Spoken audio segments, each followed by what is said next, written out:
what an exciting event we have today. I'm really glad for us to be celebrating the groundbreaking on the Second Harvest facility here in Houma that's going to serve Terrebonne Parish, Lafourche Parish, and Grand Isle. I want to recognize what Second Harvest does in our community and kind of level set us for why we're here today and why this is important. I had no idea 2 years ago when I joined Second Harvest how many people were hungry in our community. That's just not a group of people that I see on an everyday basis when I'm walking around Houma, moving from my house to my job. And I had no idea what Second Harvest does to help with that in our community. Throughout our Bayou community, now I'm talking about Terrebonne, Lafourche, and Grand Isle, we believe there's about 30,000 people struggling from hunger. And about a third of those are children.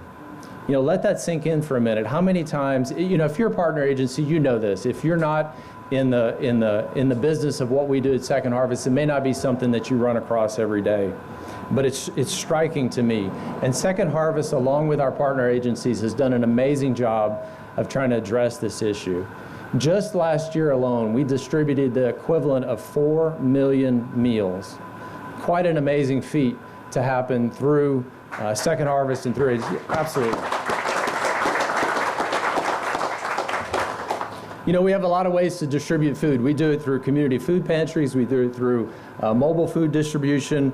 We do it through specialized programming. But I'd like to call your attention. We recognize some of our food distribution partners. This is really boots on the ground. This is how it happens. I want to recognize, not all of them, but just call your attention to what this looks like in our community. There are organizations like Bethel Baptist in Byrd, Catholic Community Center in Cutoff, the Good Samaritan Food Bank in Thibodaux and Raceland, Moses Baptist Church in Thibodaux, Beacon Light in Gray, Little Caillou in Chauvin, Plymouth Rock in Houma, Terrebonne and Lafourche Parish government pantries, and the list goes on and on and on. These are the wonderful agencies that do the work of getting the food into the hands of the people that need it. And these agencies, they raise funds and they source foods and they do some of the work themselves, but a significant partner is Second Harvest, who comes behind them, and on average we provide about 80% of the food that is distributed through these partner groups. But what a tremendous picture of diversity it is to think about having a problem at a community level. And then if you think about the list of agencies and people that I just mentioned, these are all people coming together from different parts of our community, from diverse backgrounds, to tackle this problem. And I think it's a beautiful picture of what people can do when we get organized around serving others. And that's what we do.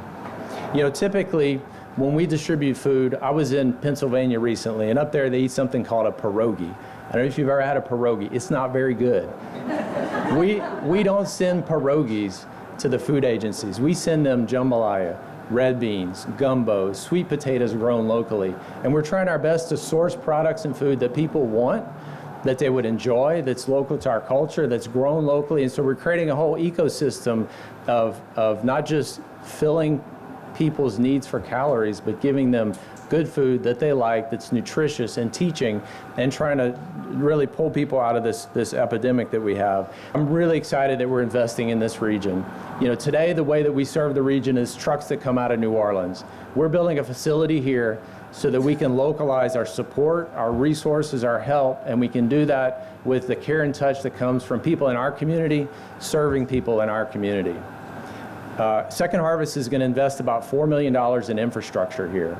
And we're committing to $1 million a year of operating costs to run this facility. And the great thing is Second Harvest has pre-funded some of that operating costs.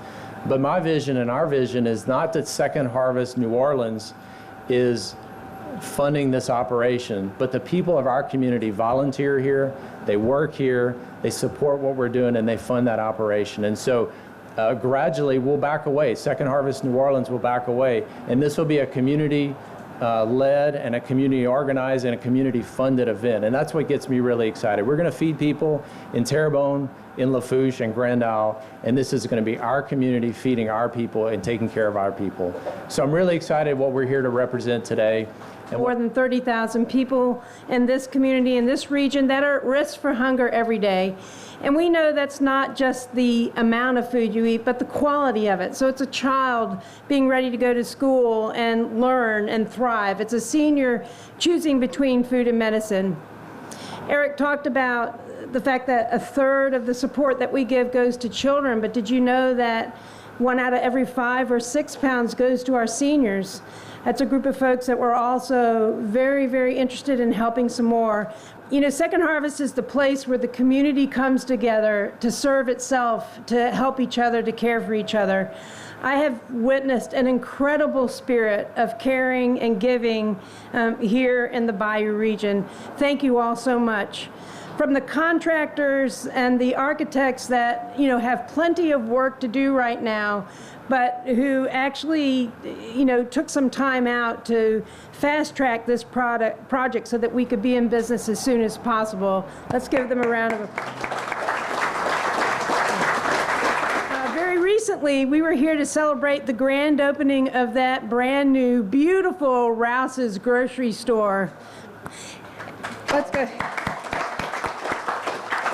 And the reason that I mention that is because it would not be possible to do what we do without Donnie Rouse and the Rouse's grocery store.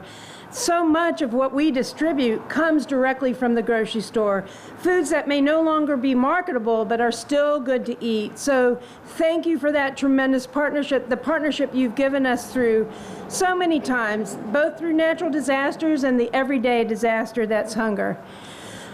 I can't say enough about the diocese. I really cannot. Thank you, thank you, thank you. Let's give a round of applause.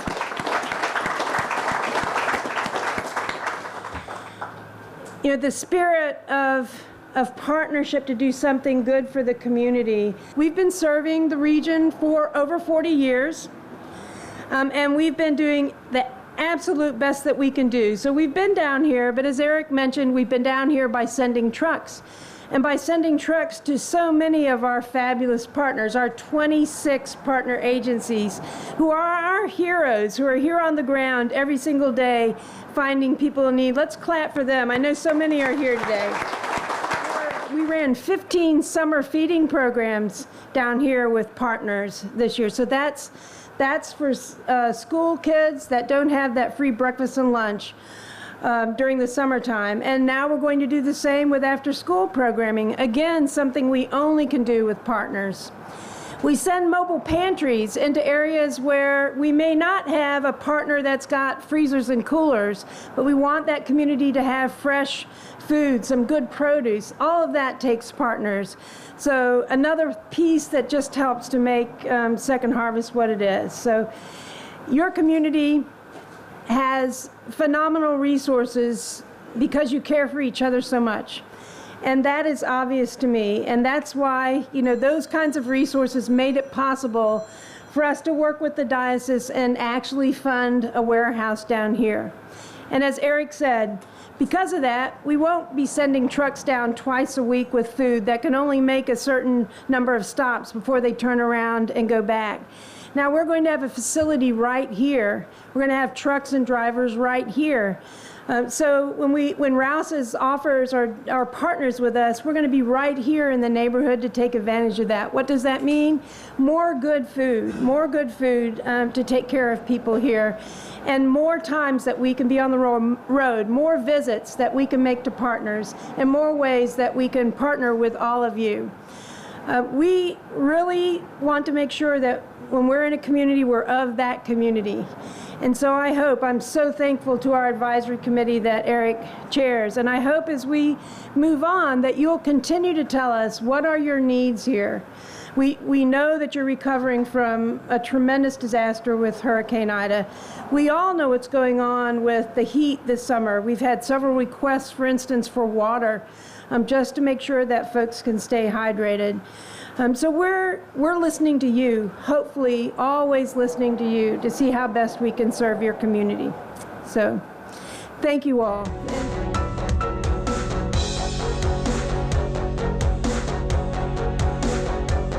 Today's social media segment is brought to you by Terrebonne General Health Systems, modern technology and timeless caring.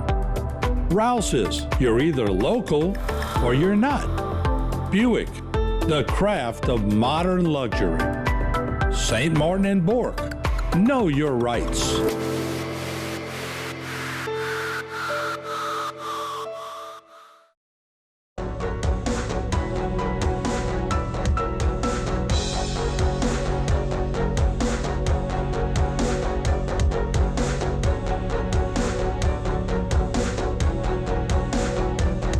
I would be remiss if I didn't recognize a few people in our organization that really made this a reality in working with Second Harvest and in partnering with them, and that being Father Simon Peter and Karen Trahan, the chairman of the board of Catholic Charities.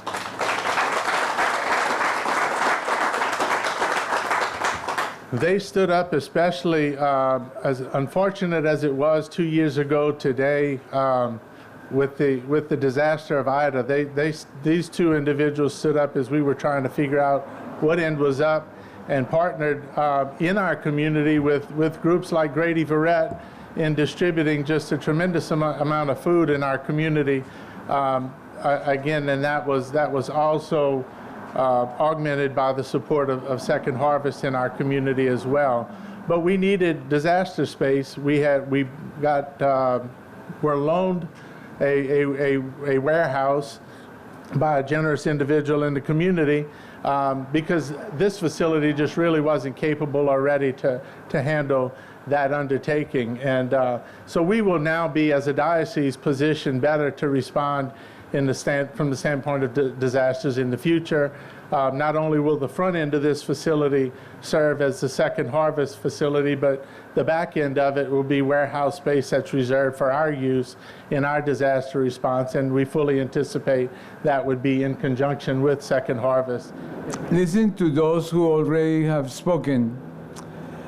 Comes to my mind, if we have a good memory how the multiplication of loaves made a miracle of the mercy of God and Jesus present in the lives of those who were hungry. How did it happen? Happened because some presented to the apostles 2 fish and some bread, loaves of bread and a basket.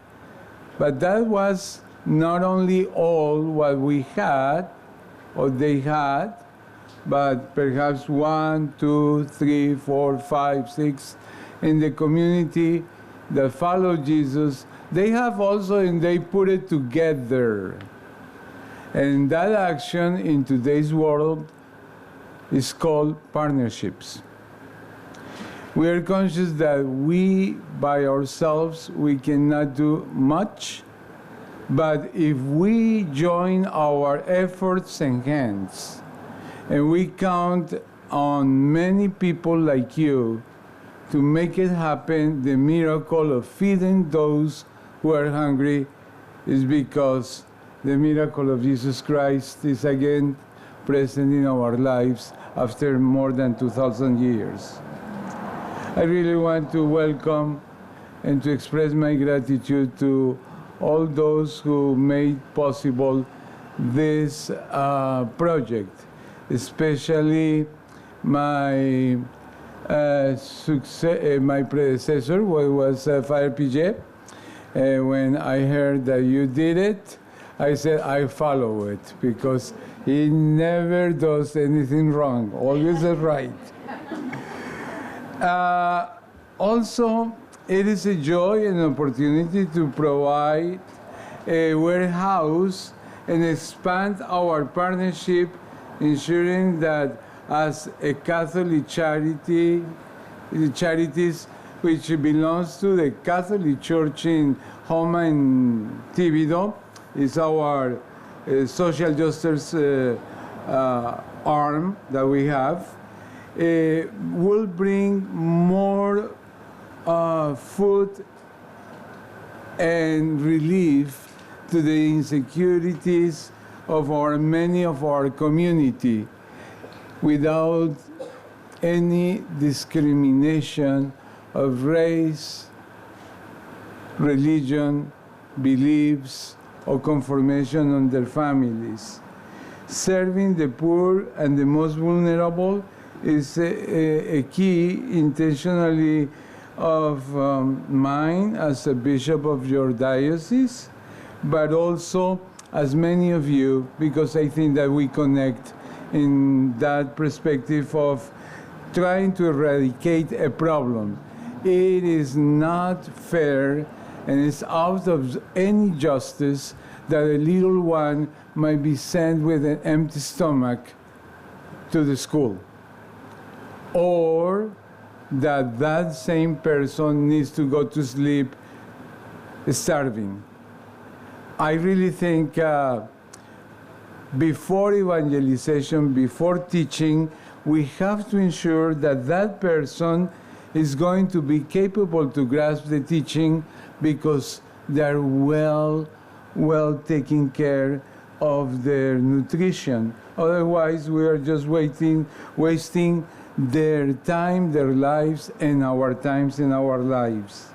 Second Harvest has been a partner of our diocese and Catholic Charities for many years. We say more than 20 years. As our 4 Catholic Charities food banks receive many of the goods you receive. And that is essential also because in today's world it's sad, but people who really want to receive something from them to eat has to be certified that what they're going to eat is something good. And that is why Catholic Charities, Second Harvest, and all your organizations are worth it, because people trust us. We pray that for what we do, as always I say, we are right in this life, but we are ensuring to be right in the other. And when the time comes for us to become and to be in the presence of Jesus Christ, and he comes and says, Bill, what do you do for me on earth? Bill is going to say, well, Diocese of Houma and Tívido, Catholic Charities, Second Harvest. And our Lord will smile to you and to all of us. Why? Because we have done what we're supposed to do. Not to be indifferent to the famine and suffering of others.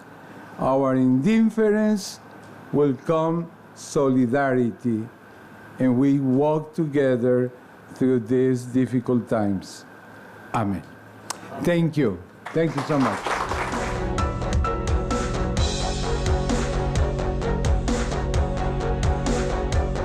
Today's social media segment is brought to you by South Louisiana Bank. It's better when we bank together.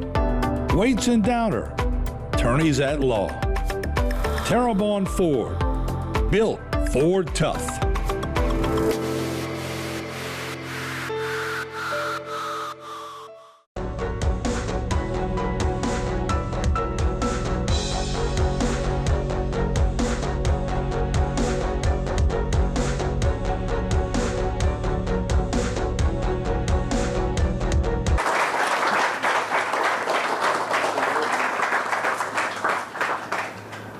Thank you, Bishop Dorsonville.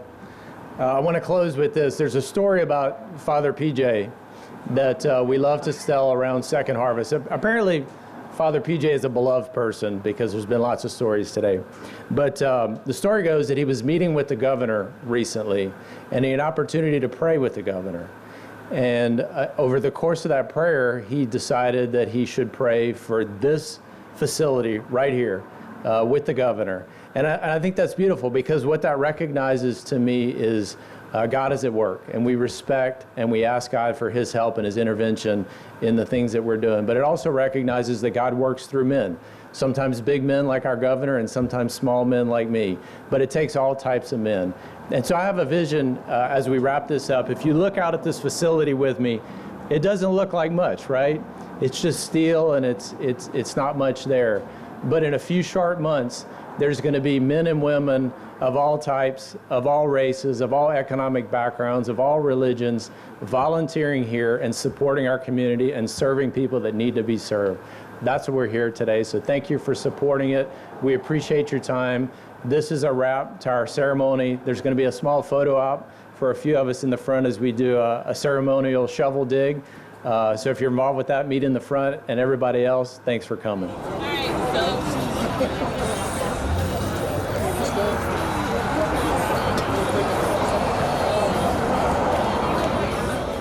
So we've been partnering with Second Harvest for many, many years throughout the different regions. We're selling groceries, and for Second Harvest to come into Terrebonne Parish and to Houma is a big deal for the communities. You know, we have all the smaller food banks around, the churches that Second Harvest has been helping, but through the New Orleans market and having to truck products over. But to have this facility here to where we can deliver groceries, whether we're writing a check, we're putting them on our trucks, or our customers are doing them into our stores, is a big deal for the communities. I believe everyone in the community saw what happened with Hurricane Ida and how much Second Harvest stepped up, so we're proud to have them here in Houma. Within our stores, we have paper bags, $5 and $10 that our customers can purchase and stick inside the red barrel, and those bags are delivered to Second Harvest when those barrels fill up. We also work with products in our stores that are soon to be expired but still in great shape. We get those products before they go bad to Second Harvest so that those good items can get to the families that need them.